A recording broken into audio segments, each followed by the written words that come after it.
lecture, Professor Marek's last lecture. It's a great tradition at other places. We thought it would be wonderful on the retirement of Professor Marek to let him offer a last lecture. So I'm here to give an introduction. And of course, with a long and distinguished career like Victor Marek has had, how could I possibly go through all the details at the beginning of his lecture and then not give him time to speak? So I figured that I would use his own words. May 3rd, 1982, written in Professor Marek's hand. Dear Professor Wells, I am very glad to be able to accept the offer made by you in your letter of April 21st. I will try my best to offer to your students courses and seminars which possibly extend their knowledge and understanding. Chairman Wells is here today. Did that happen? That is true. Not fiction. That is not fiction. We have a real treat today. It's my pleasure to introduce to you the last lecturer, Victor Marek.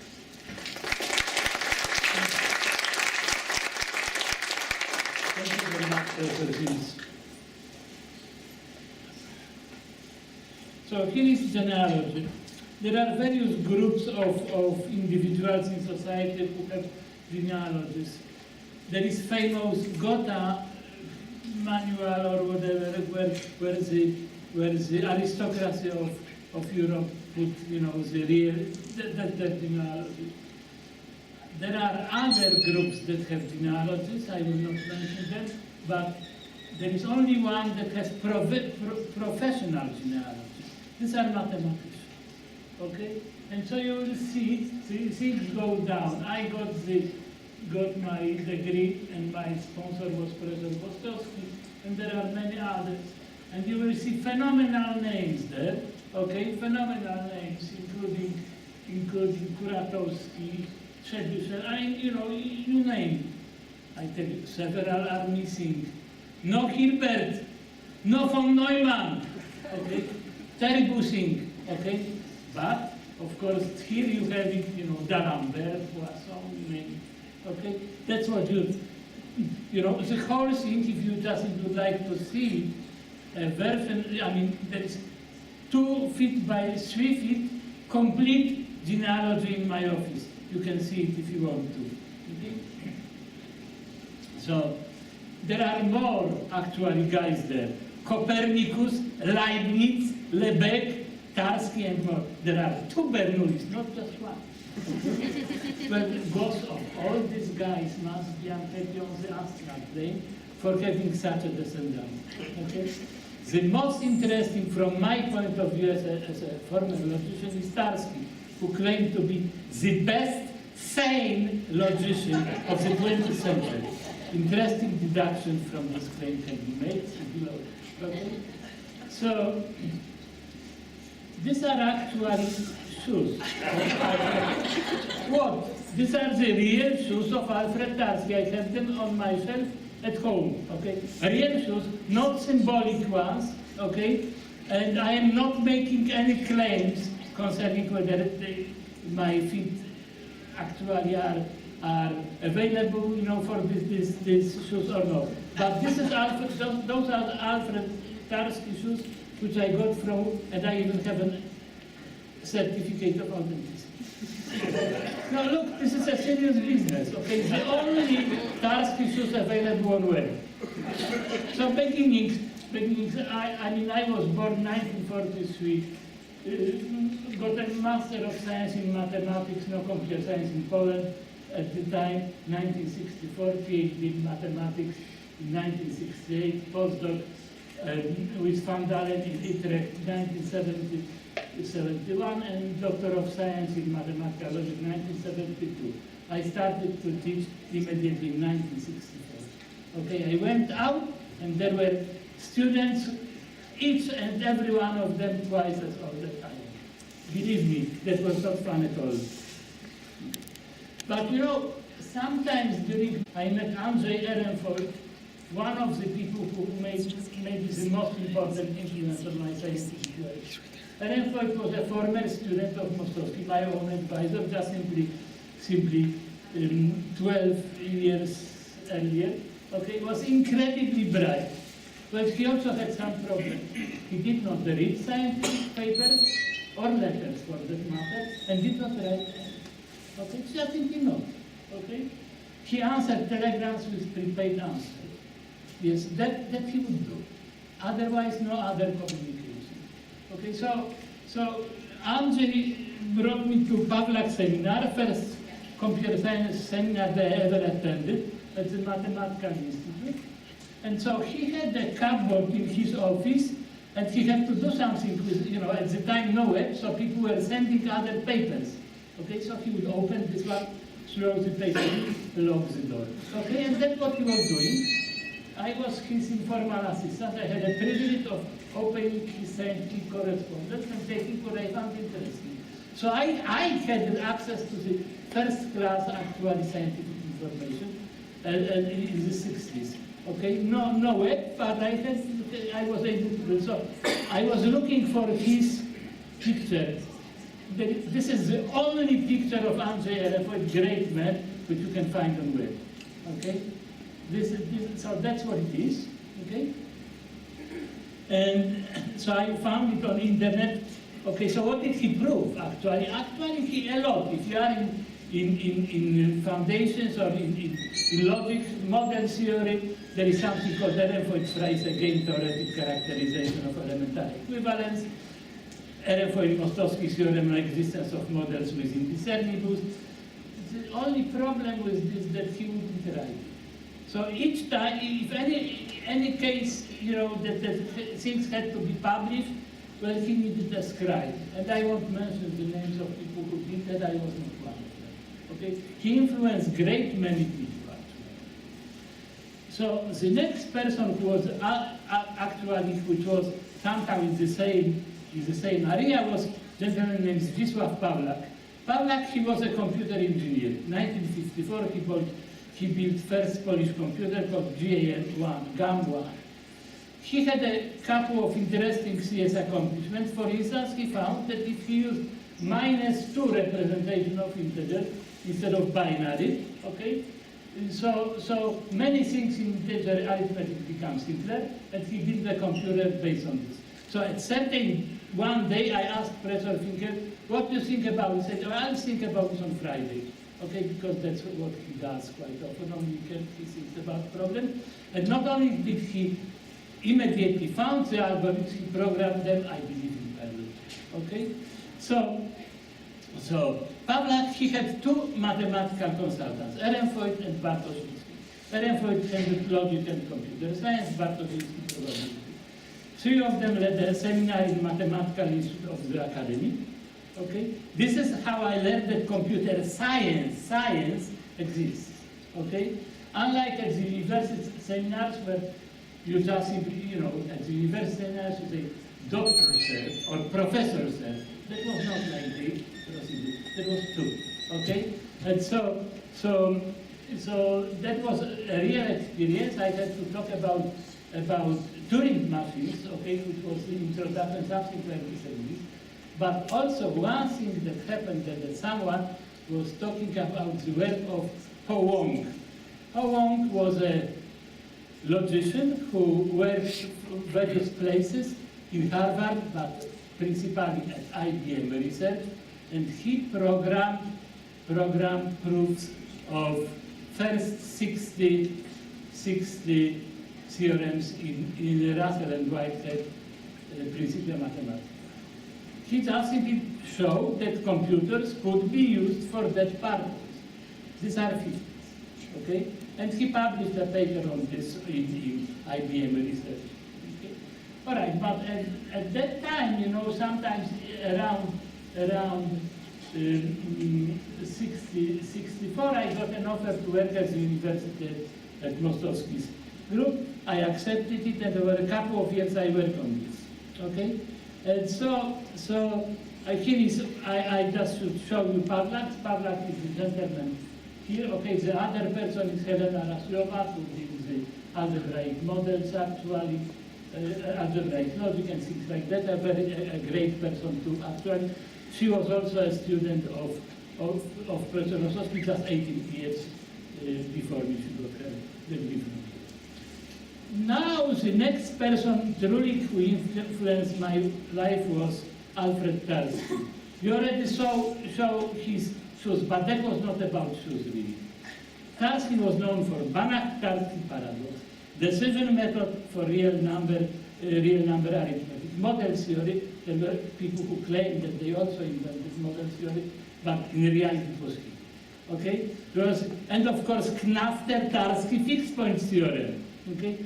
So if you are a logician, you know what Knaster-Tarski fixed point theorem is. Yes, I mean in a complete lattice, you have a monotone operator, you have a fixed point. Okay, or least fixed point actually. Okay, but if you are universal algebraist, you say, oh no, this is not Knaster-Tarski, that's Berkhoff theorem. Okay, and if you are in continuous mathematics, you also know what it is. It's Banach. Okay, so that's what it was. If you want to learn about Tarski, read Anita and Solomon Pfefferman, Alfred Tarski, Life and Logic. Okay, but from my perspective, it happened much later, was that he wrote mathematics crystal clear. You know, people write this and say, you do this, you do that, you do this. It's the very same way as somebody else did that, and so on, so on. He wrote things crystal clear, and I read his 3-volume collected works. It's just simply beyond imagination. If you want to write good mathematics, that's what you could read. Okay? So Professor Mostowski, who was later on my advisor, he invented a method of independent proofs in set theory, contributed to hierarchies of sets of integers, Klini-Mostowski hierarchy, Davis-Mostowski hierarchy of this is the first one is arithmetic hierarchy, the other one is hyperarithmetic hierarchy, student of Tarski, but also of Gödel, okay, so the great man of logic. Mostowski contributed important result to model theory, invented generalized quantifier, studied second order arithmetic, much more. Okay? So here is his picture, okay, from 1972. All right, so here this is my PhD advisor, and so he influenced my life probably the most. But now we are talking about Tarski, so he will be back. This is portrait of Alfred Tarski as seen by an artist. Okay, so the artist was a name. I mean, that was a guy whose name was so Ignacy Witkiewicz, but he was called Witkacy, essentially. That's what he used. Okay, I was this one. I will tell you in a moment about the story behind this picture. Okay, so he actually did the following thing.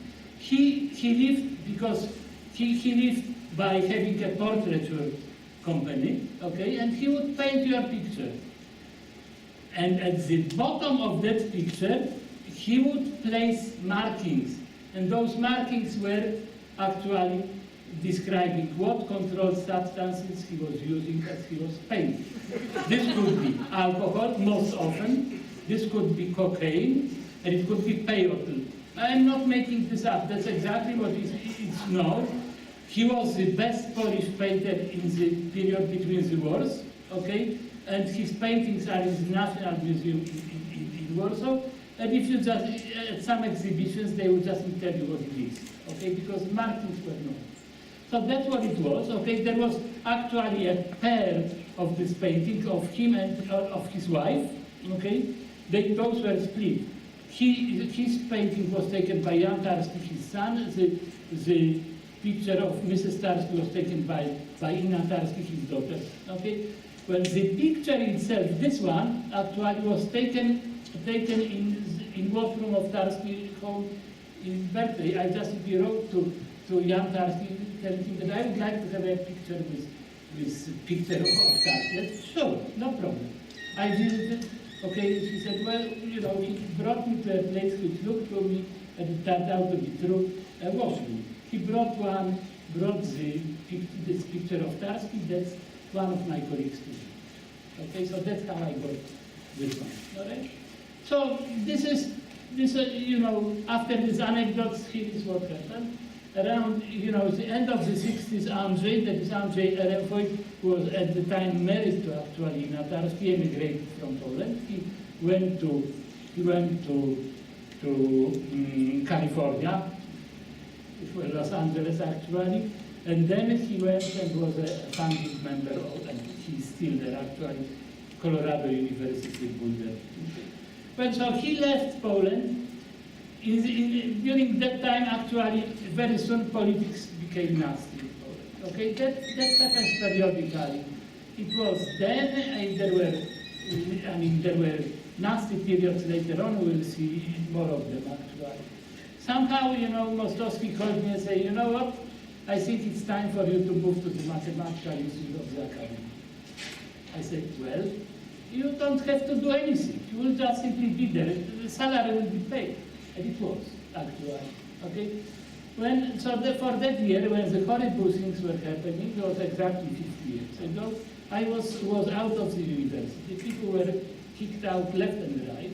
Okay? Just not me.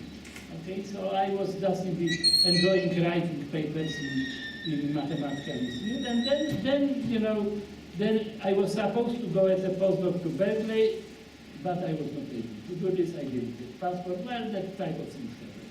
I was able to do this in Utrecht, Holland, with a gentleman from there, and very good Dutch logician.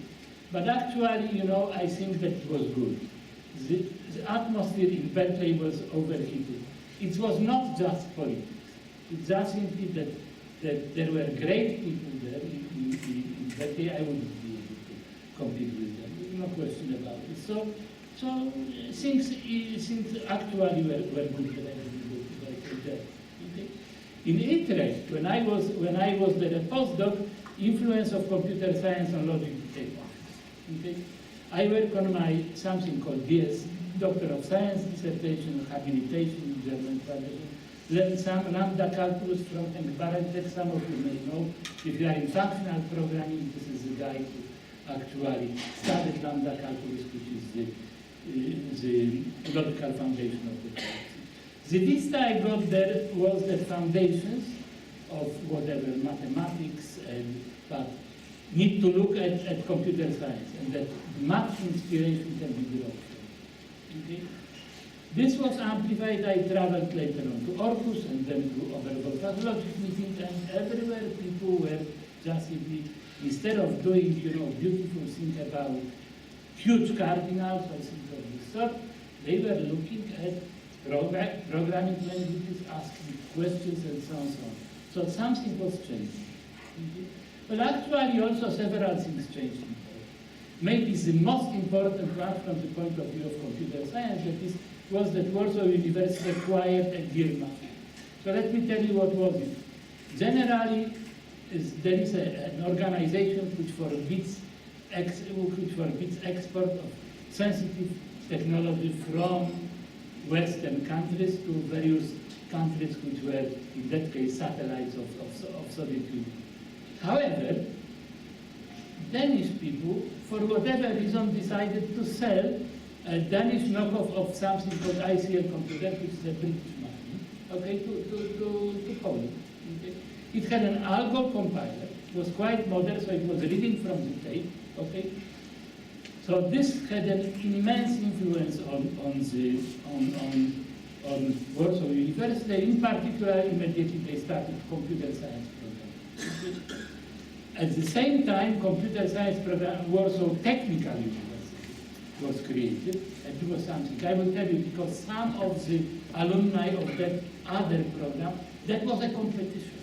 Okay, here was the Warsaw University, here was Warsaw Technical University. There was a competition because these guys were teaching mathematics to engineers on the most highest level, okay?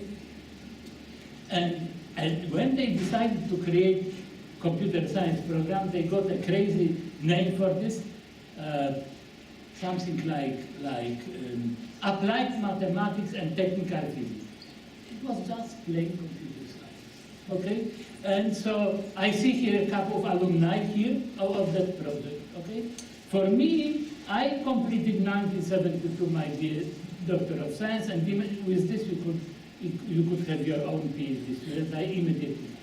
Okay, and the first of my students, Marian Srebrny, is today one of the best cryptographic researchers in Poland, author of a well-received book. Okay, he was the first one. However, the real thing was, I was not, I didn't mind. If someone was from the technical university, okay. I didn't have this prejudice that most of us had at the Warsaw University. My second PhD student, Witold Lipski, came from that program. Okay? And some people here must know him personally. Okay? That was incredible natural talent, both in mathematics, especially discrete mathematics, and in computer science. I continued my work in mathematical logic, got for Sierpiński Prize for that. Okay, I figured out that, but I figured out that that serious work in foundation is no longer possible without computer science. I was not the only one. Several others figured it out. Witold was instrumental in this change. For the point of this was that he somehow got into my orbit, but very soon I think the relationship changed. Instead of he learning from me, I was learning from him. Okay, that type of things happens. This is not, in mathematics, it's not unique. Sometimes students are teachers too. Okay, so here you will be able to see him. He visits us in Lexington, 1983. Okay, this is a picture in my first office. Of course, you can see the guy with the tie that's in me. Okay, because he's there. Okay, so. At that time, I started to get phone calls from Zdzisław Pawlak. Principally, he wanted to know the algebraic properties of Boolean algebras, effective processing in Boolean algebras and things like that. Eventually, I figured out what it was all about. Because he was just asking questions, what do you do? I said, well, maybe let me think. I call you back. I called him back. Oh, okay. That was the extent of the conversation. But at a certain moment, he started to tell me what it was all about. It turned out that one of the former colleagues from that seminar which I attended, a professor of medicine, wanted to know how one could use computers to process medical information. That was, I'm sure that there were visionaries here in the United States and Western Europe, but in Poland there was the first one. Okay? So the point of all this was that you want to extract information from data, well, the first thing that you have to do is store it. Right? Okay, so I figured out that Pawlak really was talking about logical organization of data. So what was it? Actually, it was a model of data. I'm sorry, from time to time you have to listen about mathematics. Okay? So, model of a database close to what is known as universal instance. Okay, also sometimes functional models. A table consists of functions from the set of attributes to a set of descriptors, natural restriction, the value of an attribute belongs to the domain of that attribute. And we call that version of database information system. Duplicates were allowed. Medicine implied that you need duplicates. Why? Because two patients may have exactly the same symptoms. Therefore, the data about the first one and the data you are interested in. The data that interests you about the first one and the second one will be the same. Okay? So you need to have the duplicates, okay? And later on, this presence of duplicates had important consequences. I'll talk about it later on. Pawlak was able to convince various individuals to contribute, and Witold and I were involved in this. Okay? So, there were immediately various questions. Relationship with finite combinatorics. How can we organize implementation of such systems? That was important. The point of this one was that the storage was expensive. Remember, this is beginning of the 70s. There was a situation in which essentially the disks were immensely expensive, okay, and there was a problem with, if you could improve actually retrieval, okay, then that would be a fantastic thing, okay. More to the medical aspect of the whole thing was that some values may be unknown because maybe the patient was not tested about something, okay, or maybe imprecise because maybe it's this or maybe it's that, Okay? So what kind of algebraic properties? We wanted to know what we have eventually reported that work in theoretical computer science. Lipsky actually very soon joins the relational database community, became one of the leading researchers. Okay, he did his PhD with me, and then Doctor of Science in quick succession in the issue of computer science of the academy. Maybe it was called differently. He immediately started his own circle of collaboration, including Tommy Merinsky, including several others. Eventually, as we see here for the first time, Marek Truszczyński, well, that happens to sit here in the first row, okay, joined that work. So here you have, the proof. That's not the real proof, but it's a picture that in which Marek and I are in Toulouse, France. Well, actually, for a number of years, we would travel, he and I think that our wives must have been jealous. So combinatorics did not work. Both Lipsky's interest and to some extent mine forced us to consider the issue of teaching combinatorics. At that time, no Polish university taught combinatorics and particular data structures of algorithms. Surprisingly, even mathematicians thought that combinatorics would be. To quote an eminent algebraist, to be precise, when I need a combinatorial lemma, I will prove it. Why should I learn it? I'll prove it anyway. Okay, so that's what it was. All right. Worse, the only book in finite mathematics that had in Polish was a popular text by a gentleman named Wilenty, translated from Russian. Okay, so Witold and I spent considerable effort dealing with this situation. Witold wrote combinatorics for programmers, where every algorithm was accompanied by a pseudocode and Pascal implementation. That was novel, actually. There is another later on. Folks in Warsaw produced just simply implementation in C++ of the same thing, but the thing is available. Surprisingly, and I say something, it was translated into Russian. Okay? So Witold and I wrote a book, Combinatorial Analysis, devoted to combinatorics, including a presentation of what interested me then. Giancarlo Rota, that was a great actual combinatorist, theory of operators, that explains to a significant extent what combinatorics is about. I tell you what it is. It's about the ring of formal series. That's what it really is. Okay? But I'm not here to actually scare you.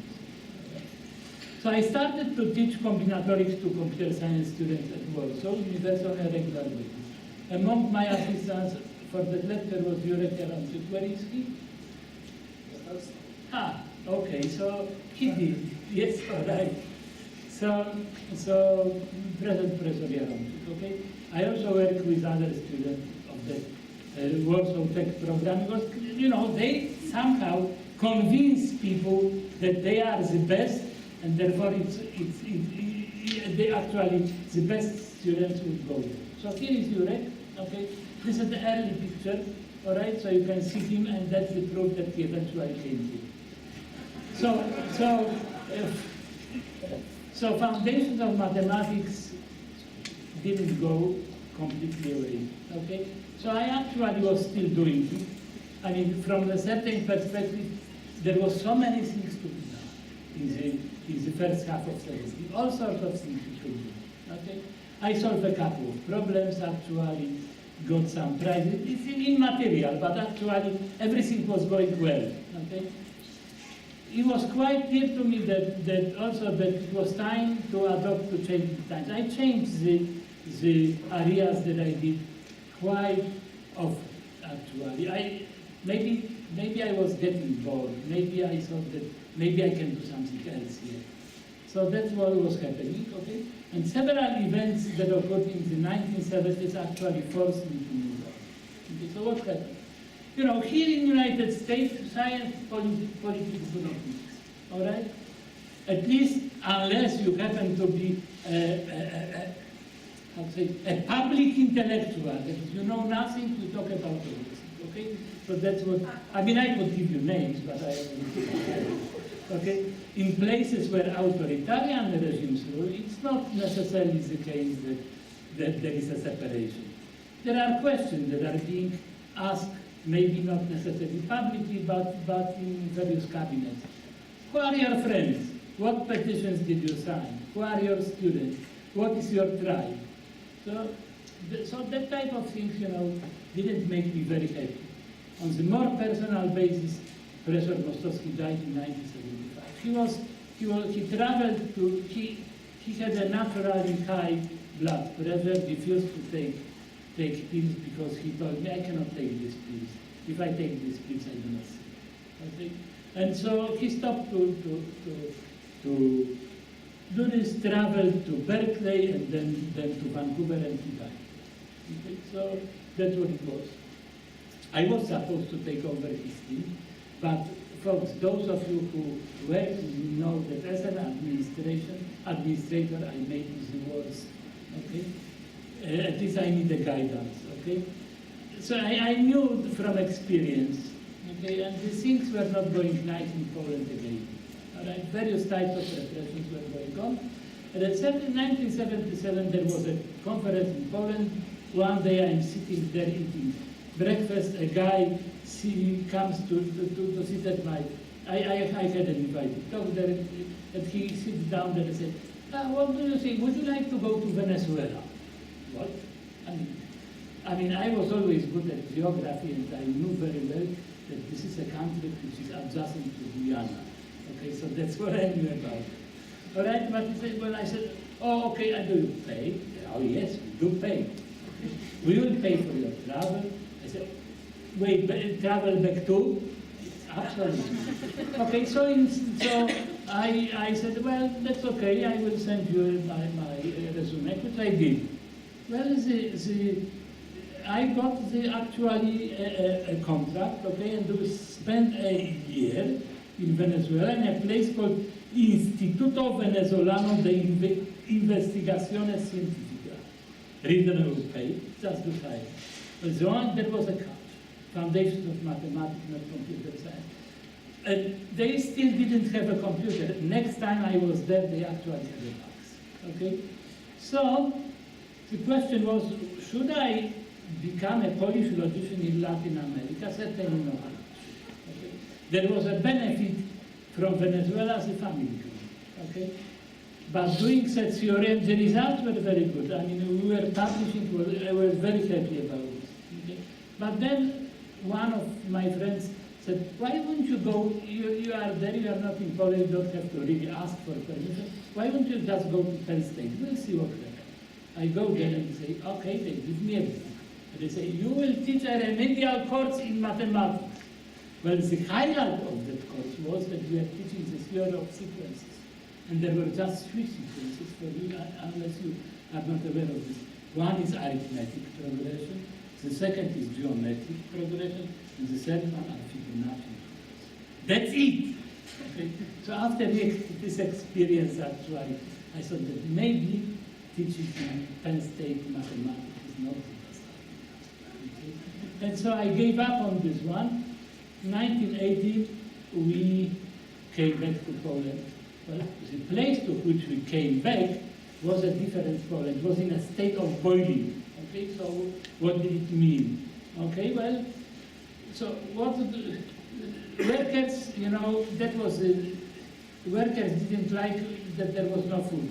So periodically they would strike in some place. The government comes and say, we'll raise your salary by 50%. Perfect. Well, the next collection of workers said, 50%, let's strike. Which they did, actually, and these things repeated. Okay? Eventually there was an eruption, okay? That was called, this is Solidarity Revolution. Okay? But in the process I was there, actually. The university didn't even force me to teach much. Okay? I finally convinced my colleagues that in the fall I should start teaching discrete mathematics for computer science. In academia the show must go on. Always, I mean, regardless what happens, there must be courses, the courses have to be given,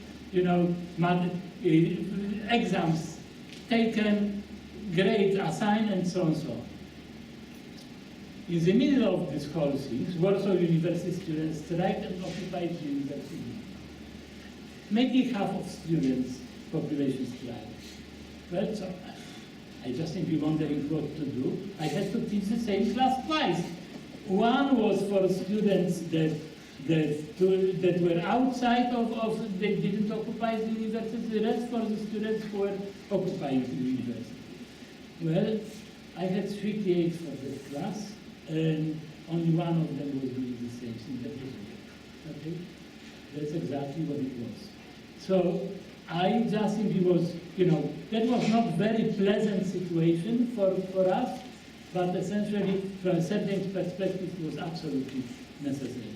Well, eventually there was a martial law. If you guys don't know what martial law is, because unlike, I would say with few exceptions, you would know what it is. There are tanks or transporters are on the corners, the guys with guns and things like that in uniform take over and things like that. You just simply, which actually happened to me, is the pipe will break down, you have to go to military, not to the repairman actually. Military supposedly is supposed to get repairman to your house. Okay? So anyway, friends and students were interned. Okay, or jail. This is not the place to talk about my experiences, but they were interesting ones. Okay? I will tell you something about prisons or jails. It's very easy to get there because there is a double gate. You just first through the first gate, okay, they frisk you, and then you go through the second gate. It's the other way around. You just simply it's the same procedure, okay. The only problem is that as you are coming back, you don't know if the second door will actually. Okay, so that was there were interesting ones. Okay, things were getting much better. Okay. Something called a rough sets that was invented by Pawlak with some assistance from me. We published the second paper in the entire thing. It's a very popular topic today, conjoining uncertainty, learning, neural nets, you name it, with universal algebra. Okay? So suddenly, he must have had some kind of an intuition which was amazing actually, because it turned out to be related with the very fundamental topics in mathematics. Okay, so let me tell you, before I left Venezuela, I said, but if you want to come back, we'll pay. Okay, and they paid. Actually, sent the ticket, and this was just it. Instead of 3 people as the first time, 4 people went there. Okay, and so they gave a colleague of mine and me a prize. We were leaving Poland. And I don't know if you know what film noir is. These are these movies, dark scenes, the train tracks, the soldiers with Alsatian shepherds, okay, and guns. Everything we saw. Actually, you just simply have some idea what it is because you think maybe those movies are not that far away from the reality. Well, so they wanted me to come back, but this time they wanted me to teach algebraic combinatorics. No problem. Okay? So I produced lecture notes, did all those things, and then on my 40th birthday, exactly on my 40th birthday, Professor Wells called. And he said, well, we are sending you promotional, because I asked for it. We are sending you promotional material. Oh, phenomenal. Okay, promotional. So here is Professor Wells, okay, a couple of years ago, but this is the picture, all right, the water. So that's but anyway, I am writing here Jim Wells because I never had Professor Wells called in any other way. Okay, so that's was Professor Wells actually sent me this promotional materials. They look fantastic. When we got to Lexington, it turned out that the reality is a little different. So here is what happened. The previous chair, I will not mention name, that is one before Professor Wells, actually two chair people back, got in conflict with the administration. It looked like department may disappear. For instance, idea of folding the whole thing into mathematics, okay, or one department, mathematics and computer science was floated. Things, such hybrids existed and maybe even exist today, okay? But the net effect of this one was that the faculty was heading for this, okay? And so, in short, once I saw the situation, it was clear that, you know, if we are, you know, I made a promise that I will do something, okay? Because there was hinted that, well, we expect that you will help us with various problems. Sure. No. Well, so what was the remedy? It was clear that we have to have additional faculty. It was explicitly stated that the grant applications had to be submitted and received. Okay, that is the grants had to be received. Research had to be strengthened. Okay, PhD programs had to be established. Computational resources had to be somehow created. Okay, because that was quite a lot. You know, the problems were with the access to computational resources. All this looked difficult, but not impossible. The only problem was that people were going out of the door. Here I was the only person that year that went through the door in. Okay, so that was a problem. Okay? And again, remember that the show must go on. You cannot have at the university, it is almost like McDonald's. Okay? It has to, you have to sell. Okay? That's what it is. So relatively quickly I got a grant from NSF. I am not sure that the computer science grant was given, likely mathematics. We also got money for organizing a meeting called Logic and Computer Science. Not Logic in Computer Science, which is a well-established conference, but was called Logic and Computer Science. Well, so very soon so we were able to actually bring people in to place us on the map again, okay? And I started to think about finding people to teach. Well, I have to admit that the first person that came to my mind was Dr. Tarski. And why was it so? Because I was on his committee, and I knew that he's speaking clearly. Okay, so that was it. So I wrote to him a letter, encouraging him to apply, and the letter, you know, I was afraid I was an immigrant. I was just left Poland without asking for permission, you know, for going to the United States. Okay, and so I wrote a letter to Professor Tarski, which, if I remember well, was something like this. If I were you, I would write to Professor Jim Wells and apply for a position. Well, the most amazing thing was that he actually took it seriously. Okay. So it worked. He joined the department right before 1984-1985. There was more. As I mentioned to you that Witold visited here, he encouraged me to look at papers by a gentleman, Raymond Wright. Okay? So data, let me talk about, I mean, I had to, whether I was pretending it or not, I was in principle supposed to be here a database guy. Well, the point of this was that we had database guy. That was Professor Baxter. Okay, he was teaching databases on a regular basis, and he stayed. Okay, but we didn't have access to relational database at all. Remember, it is 1983, 1984. We just didn't. Okay. There was a good reason for it. UK was IBM country, okay, because IBM had a large presence in town. So having anything else but IBM machines here was really, I mean, it was just simply not possible. Okay? And the machines that were available then, 360 series and 370 series, had their information management system. That's how it was called. Actually, it's based on something called hierarchical model. Okay? They not only they had here information, that is IBM Information System Divisions, and they were producing printers. I mean, so there was a very large presence in town. We had a contact with them. The machines which did administration here at the university were, of course, IBM. Okay, and so eventually we got the access to relational databases, subject to various restrictions. Let me give you an example. For a couple of years, we didn't have a loader. Okay, we couldn't load the comma-separated data into relational database. It was a really absurd situation.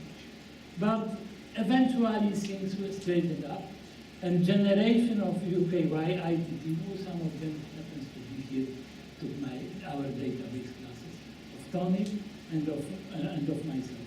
And we tried to, so that's what it was. The teaching actually improved quickly, and we were able also to bring other people. I will be talking about this in a moment. So as I mentioned, Witold visited in 1983 and said, you know what? These database people look at something called non-monotonic logic. You look at this too. So this was an area between databases and something which was later called logic-based AI. Okay? I went to a workshop on non-monotonic logic at Mohonk, New York. Okay? What I knew about this area was the following. If you are playing with semantics, change semantics, then you lose monotonicity of concept of operation. Because this phenomenon already occurred in various fragments of set theory, models of set theory. So I submitted a paper. The thing was so new, the whole idea, that they accepted. Okay?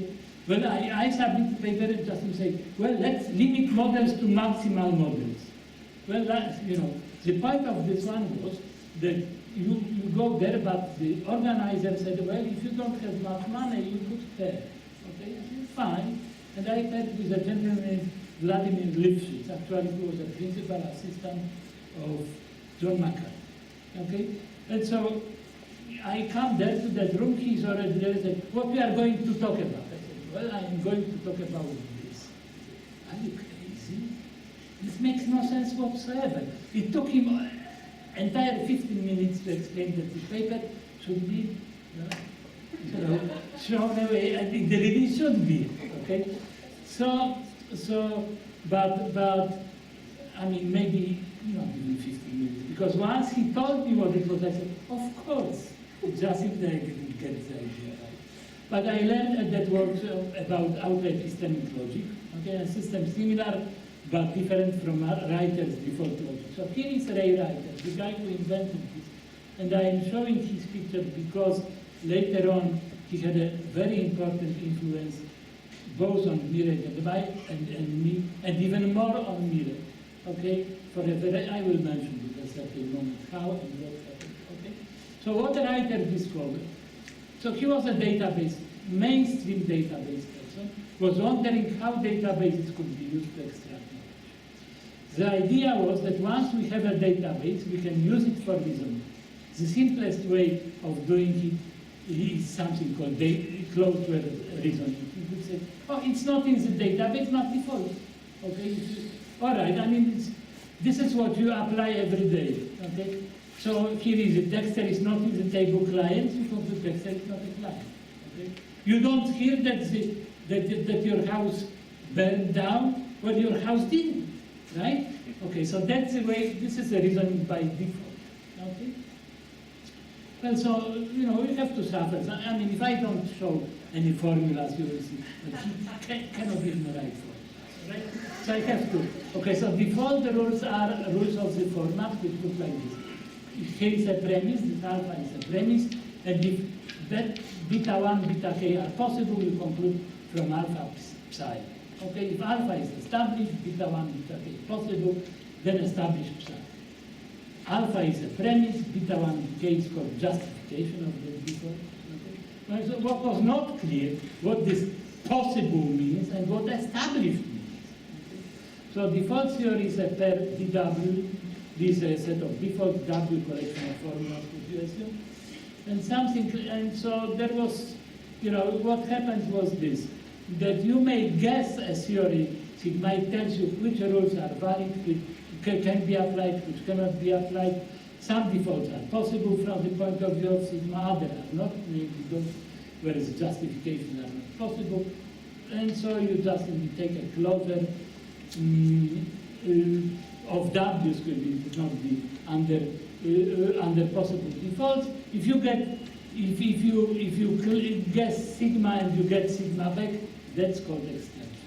Okay? The issue here is that once we understood that, because various things were written and essentially most of them either they were incompetent or it was so difficult to, were not written by competent mathematicians.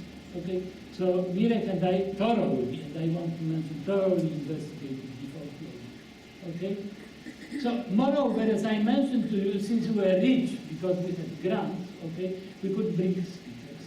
Michael Gelfond, then at UT El Paso, now Texas Tech, came and introduced us to applications of another mode of reasoning, called epistemic logic. I mentioned it before, but here there were applications. And very soon, Marek and I understood it, as well as it was possible. In the process, though, we discovered that the best paper at the recent UKY conference had false memory result. This is very dangerous situation. I will tell you what are the reasons. So first, how mathematicians deal with such situation? I'll tell you. Oh, even our Poincaré made mistakes. Okay. And Hilbert in 1926, he saw that he proved continental. Right? Okay. All right, so this is how mathematicians deal with this. But in knowledge representation it was not acceptable. So we submitted a paper which contained this factoid, okay? And the review came back, and we know that it was written by a writer, which was the following.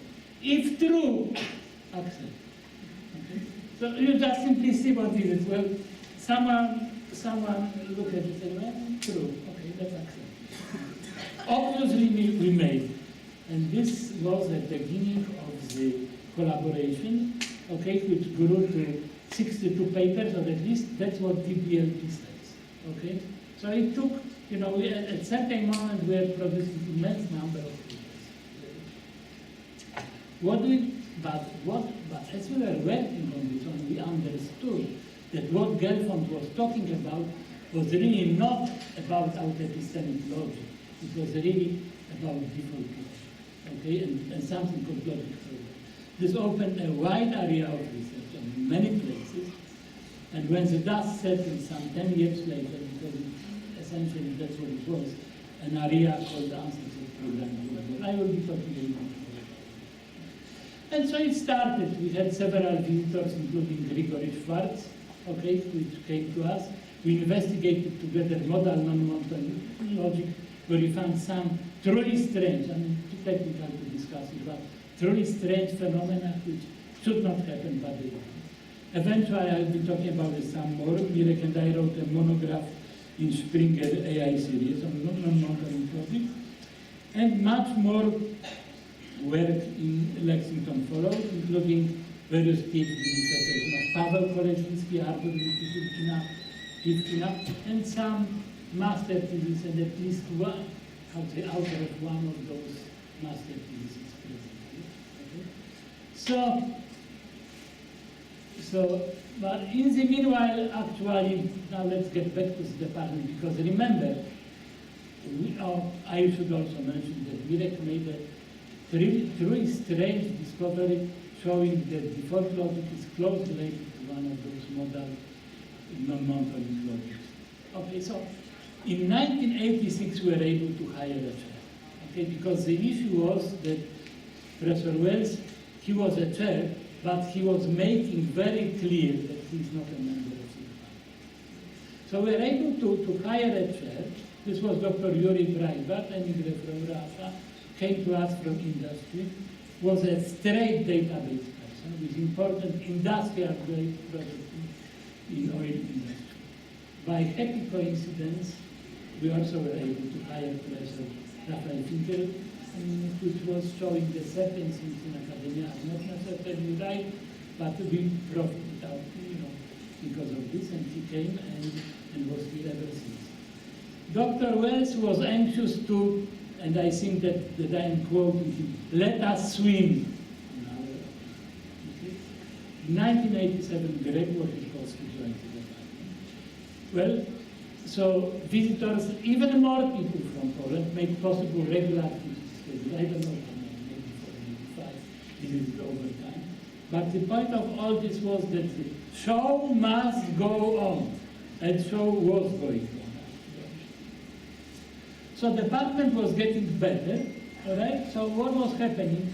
Remember, so we needed more research equipment, PhD program. At a certain moment, federal government introduced a program called EBSCO. Let me tell you what it was, and to some extent it is. But when it was a novelty, it was the following. The senator said, why on earth NSF sends entire money to Massachusetts, California, yes, and maybe Pennsylvania, and maybe Texas. And what about the rest? Okay? They don't get any. What about Alaska? Yes? Or Wyoming? Right? And so, I think that NSF understood this hint and organized a program called EBSCO. This program had the following feature. The guys from Massachusetts, Texas, California, and Pennsylvania were not, they were not invited. People from other states, from Wyoming, that includes also Alaska, okay, were asked to apply. We did. Well, it's the most, so that was an opportunity for states to so the point of this one was supposed to be a large, multidisciplinary. Okay? We applied, we got it, okay? So you had an opportunity to bring students, do more research, get equipment. Suddenly, we were then at the Patterson office tower, suddenly we had boxes. Well, they put the ventilation, to the top of Patterson office towers, and we had 2 boxes there. And actually, when Marek and I were writing a book, we could finally use LaTeX because that was available, and we could just have it, to write, a decent book in a modern word process, mathematical word process. But you must have seen that I have to do more. Okay, so at certain moment I decided, I need a sabbatical. Okay, UK would pay half. Professor Nirod of Cornell, just think he got me for 89, 90. So mathematics at Cornell paid one-fourth. US Army Research Office paid the rest. Okay? And I was there for a year. I mean, I had to teach one course in mathematics, which happened to be analysis 2, calculus 2. Okay? One and only time that I was teaching the package. In the reality was computer science. Okay? Here you can see it. So, in the Professor Nirod, well, I'm sure that some of, at least some of you guys know what my Nirod's theorem is because you know what regular languages are. Okay, so that's what he did. Okay, this person on the left actually you will see him again, and that's me on the other side. Okay, and like Mostowski, Nirod was, and in this case not a student but a postdoc of both Tarski and Alfred. Okay? At Cornell, I was abstracting the research described above from the proportional case that Marek and I investigated very extensively to the predicate case. If you do this, it's overexpressive. That means you are getting something called, to scare you a little bit, sigma 1 complete, if you just, okay? Already a special case, it was understood that it captures, something called stratified captured arithmetical hierarchy. That's Krzysztof Howard, okay? And the research on expressibility took me back to projective hierarchy of the horror of my use. okay, which I did many years earlier. It also introduced me to principal student and collaborator of Miro, Jeff Emmett, DBLP 641 papers. Here is Jeff. We lost him last fall, maybe the worst thing that happened in mathematics, actually, and that's me. We are together in Portugal. So much more happened at Cornell. It was beginning of lot of joint work with Miro and Remel, culminated in their production of Handbook of Recursive Mathematics, involved various results from logic programming. That means also databases. I helped this to produce. But then it was time to return to Lexington. Okay? There were all sorts of possibilities at the time, but there was, I could actually go for money, or I could go for a book of non-monotonic reasoning. Okay? So there are choices actually. Marek and I devoted a couple of years to produce exactly such a book on monotonic reasoning. We published it in Springer, you know, but at the time it was certainly very new. Okay, and I generally believe producing a coherent picture of an area, in computer science or mathematics, is worth the effort. Okay, I did something of the sort 3 times in my life. People that I pushed into such effort may be of different opinion, and some of them may even be, more than one, may be even present at this meeting. So, Marek takes over. Well, eventually, department membership at the College of Art and Sciences became untenable. Yuri initiated the move to engineering. Yuri left. Marek took over and shepherded the move to engineering, where we naturally belong. There was a significant personal expansion during Marek's tenure as a chair. I tried to help in hiring. Some of these hires are present in this room. Okay? In principle, the state of Kentucky was promising to contribute for worthy new hires. Okay? Well, it looked like the things were improving very much. Well, you know, there are ups and downs, maybe, but at that time it was up. Okay? Well, so what followed our work actually on the book was that we realized that structure associated with computation of finite, function-free logic program can serve as a computational paradigm, capturing the class and field. So we wrote a paper advocating this idea. It was not the only one. That same year, competition from Finland actually advocated the same idea. Okay? Eventually, our sponsor, because we had sponsors, NSF, ARO, gave us funds to bring people together to look at this idea. We wrote a proposal. We want to bring people in to think about this. And it was appreciated, and we were able to do this. It was in Shaker Village. We enjoyed it very much. You know, the only problem was that the Carrot Brook County, where it was dry. So we had to transport wine from Mexico. That's what it was. Okay, I mean, it was legal to drink there, it just included that you could buy it. Okay, so usual culprits from Texas, Vienna, Helsinki, Germany joined us. This was the competition. Okay, Vlad Lipschitz is the catch name. Well, it looks similar to that. It turned out indeed it is quite similar to it. Okay? As of today, it has a vibrant community dealing both with knowledge representation. Also, it turned out maybe not that surprising. It was really a tool for constraint programming. But for me, you must have seen that I felt quite often that it's time to move on. It should not be that surprising. Every couple of years I feel like I have to do something like this. Okay? So then the phenomenon called as empty nesting, which is something uniquely American, I believe. Okay, so we're making it easier than before. And California was calling. So in the summer of 2001, I took the leave of absence from the university, moved to San Diego, Southern California, palms. Okay? I mean, phenomenal, you know, just phenomenal life. Well, Unfortunately, September 11, 2000 are caught with me, and with all of us, it was beginning of another period of life, and yet another story. Okay?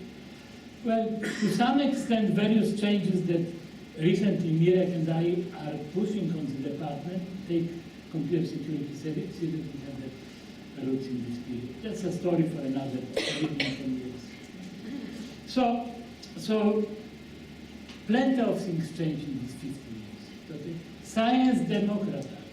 Almost everyone has access to all current scientific information. I had to open Ehrenfeucht's cupboard and get the information out of there, yes?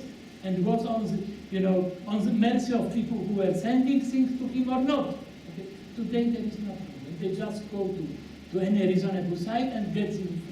If you write a book, okay, it will be pirated in no time. Okay? You think that I'm making it up? Penn State pirated this book. Okay? And not really, that's exactly what happened. I had to call them and say, and if you do, okay.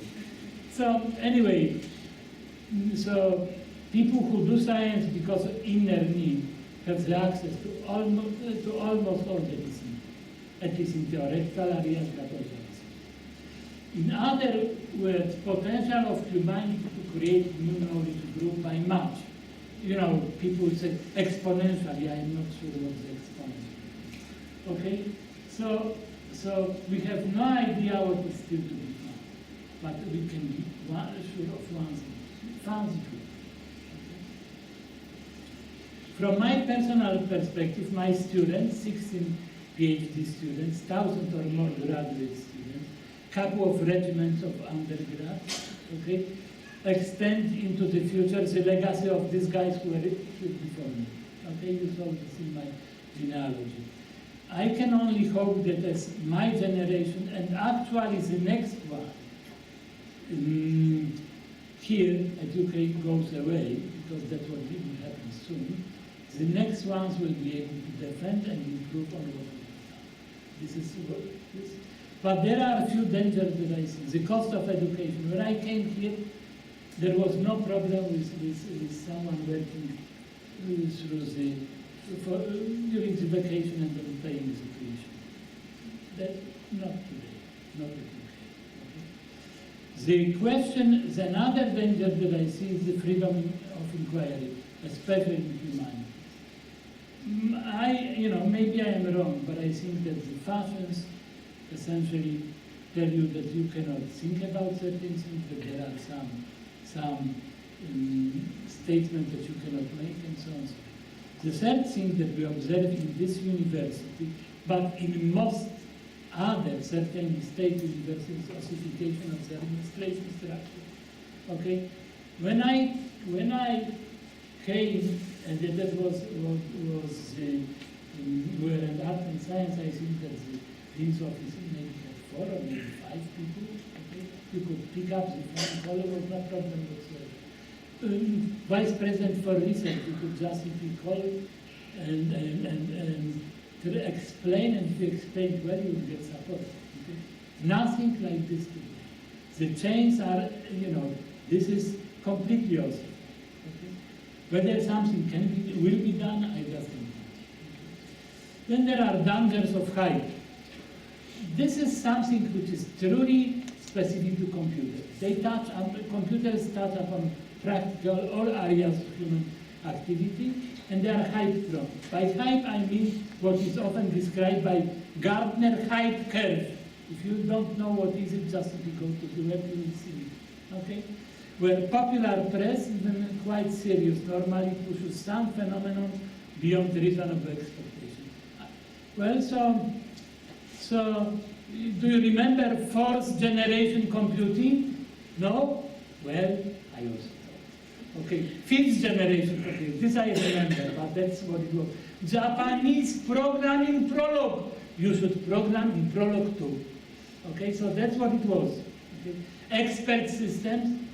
Oh, everything will be done by expert systems. Campbell soup will be produced by an expert system. I'm not making this up. Java programming as savior of the world, you could read it in popular. MOOCs instead of universities. Well, it appears to be a reality which we are living right now. Okay?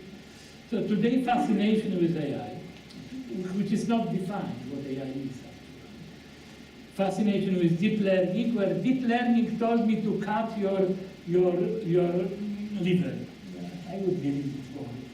Okay, it's something like that. Well, so certainly some of those appear very similar to ghosts of the past. We saw neural networks before, okay? And we saw, and learning, deep learning is not that different from expert systems, okay? It's just simply that we are getting the rules from data instead of asking the guy at Campbell, how do you code it? Okay? So that's what it was. What I am telling you, my message to you is be skeptical of promises. And then there are other dangers on the horizon, security issues and privacy. Well, privacy issues. One thing which certainly I see the most, as most dangerous is enslavement, such as of the type that was practiced by totalitarian regimes of the World War II, in the presence of networks and computers. This may succeed. What I mean is that, see, if you read Orwell 1984 and the television screen which were following people, well, maybe it should be Facebook, but not the television screen. But the point of this one, it may succeed, and it certainly will be tried, because if it can be tried, it will be tried in this such situation. It is our obligation to teach our students about the dangers and countermeasures.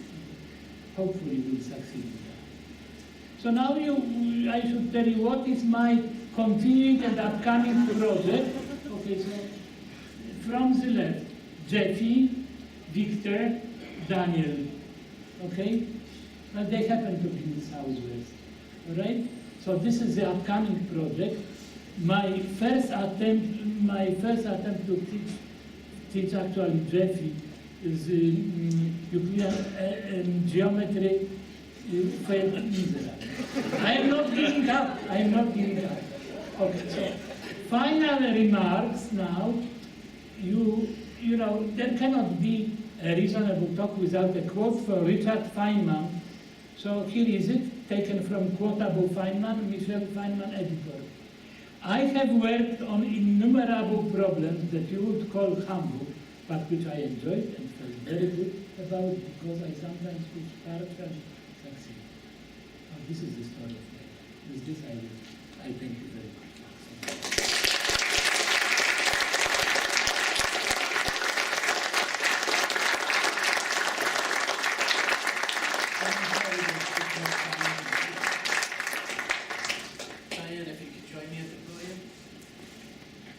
Presentation that we would like to make, and yes, I think it's okay to take the extra 15 minutes. Diane, I'd like to thank you for all the arrangements that you made today. I came here, Diane was here, and she's still here. Right? This is one of the reasons that I've asked her to make a presentation for us. On behalf of the department, we've made a little gift that we'd like to give to Victor as he heads off to the southwest with his 3 beautiful grandchildren. So Diane, if you would. With some inside help, I must say. That's what. So is it www belt, which I will show like this, no?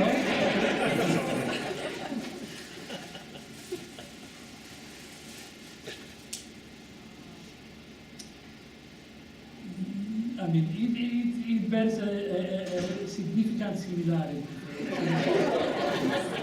But here is something else, which I will open now in your presence.